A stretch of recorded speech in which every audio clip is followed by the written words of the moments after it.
Hey everyone, it's time again to recap the latest stories from the solar PV industry compiled by the American Solar Energy Society. I'm Jay Warmke with solarpvtraining.com, and this is what's happening in the wonderful world of solar for the week of February 2nd. Now, Pennsylvania filed a lawsuit with the Federal Energy Regulatory Commission, or FERC, back in December against PJM, claiming that flaws in the grid operator's capacity auction design threaten to impose significant new price increases to the marketplace. Governor Josh Shapiro's office announced this week that they had reached a settlement that they had worked out with PJM to lower the capacity auction cap price from over 500 megawatts per day to $325 per megawatt day. A capacity auction is an annual event that's held by regional transmission organizations such as PJM that ensure that there's enough electricity available to meet demands during extreme weather events. Providers set a power cost through this auction that is meant to secure emergency power. Last year's PJM auction shocked industry analysts when prices for future emergency power jumped from $29.92 per megawatt hour day to $269.92 per megawatt day, which is nearly a tenfold increase. The price jump signaled that the cost of electric generation could rise sharply over the next few years.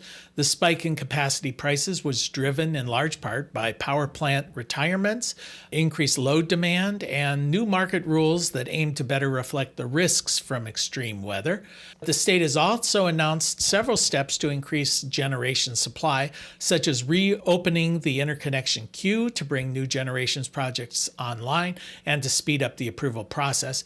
It currently takes as long as 5 years for a project to get approval to connect to the grid. In 2024, China installed 357 gigawatts of solar and wind over what was operating at the end of 2023. Now, this compares with about 45 gigawatts of new solar and wind built in the United States during the same time period. China surpassed its goal that was set 5 years ago to reach 1,200 gigawatts of renewable energy by 2030. In 2024, wind and solar overtook coal as the leading source of electricity generation within China, providing 38.4% of the nation's power compared to 38.1% provided by coal. Hydro provides 14%, nuclear about 2%, and the remainder is generated from other sources such as biomass, geothermal, natural gas, and oil. Several of the executive orders issued by President Trump in the first 2 weeks of his second term have impacted the clean energy industry.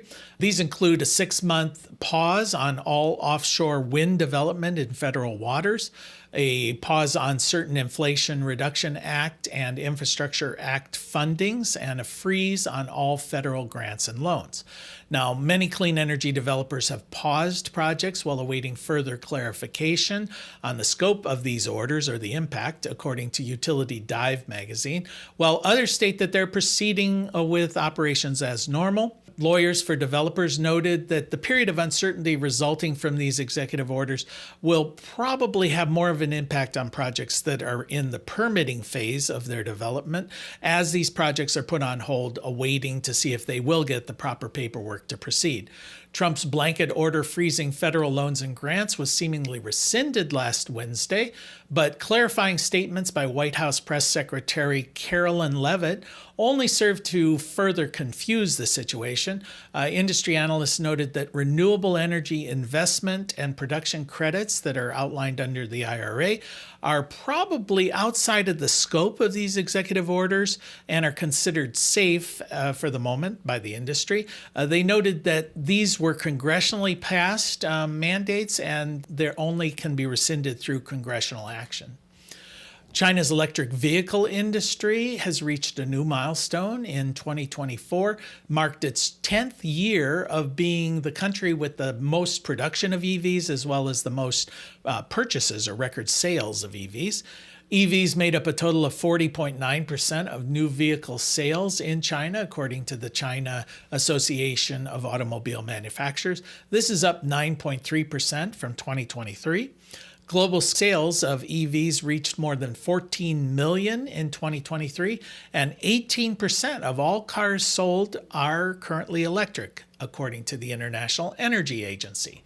Now, China now claims 3 of the world's top 10 EV manufacturers, but you won't see many of these cars in the United States or the European Union. Both of those areas have recently imposed heavy tariffs on EVs made by Chinese companies. The world's leading manufacturer of EVs is the Chinese company BYD, produced over 3 million vehicles in 2023. Production from BYD nearly equals the total production from the next 3 largest EV manufacturers combined, which includes second-ranked Tesla, followed by Volkswagen, and then General Motors. And that's the news from the solar industry for this week. We'll see you next week.